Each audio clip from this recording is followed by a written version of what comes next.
जो मन में आता है इसको सीता मैया। अरे भौंसड़ी वाले, तुम्हारी मैया किसके साथ थी? तोरा माँ का चोदो। तुम भगवान को गाली देगा तो तुमको लोग छोड़ देगा। आ गलती से बेटा हमको मत छेड़ना, न तो खानदान तार देंगे, मौसी तक पहुंच जाएंगे तुम्हारी माँ का चोदो। और तुम जिसके सपोर्ट पे कूदते हो उनको बोलो ना, रोक देंगे किसी को जो गाली दे रहा है, बोलो ना।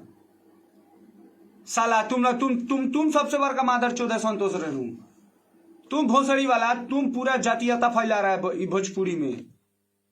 तुम दोनों भोसड़ी वाला खाली नाम कमाने के लिए मादर चोद। एगो तुम ही लोग यादव हो, और लोग नहीं है। तुम बिहार में कमी है, बिहार है, यूपी में, इंडिया में कमी नहीं है। तुम ही लोग सबसे बड़का काबिल के फचाक हो गए हो।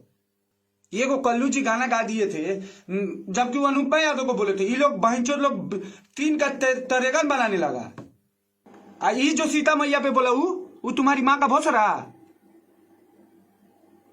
तुम्हारी बहन के चोदो संतोष रेणु।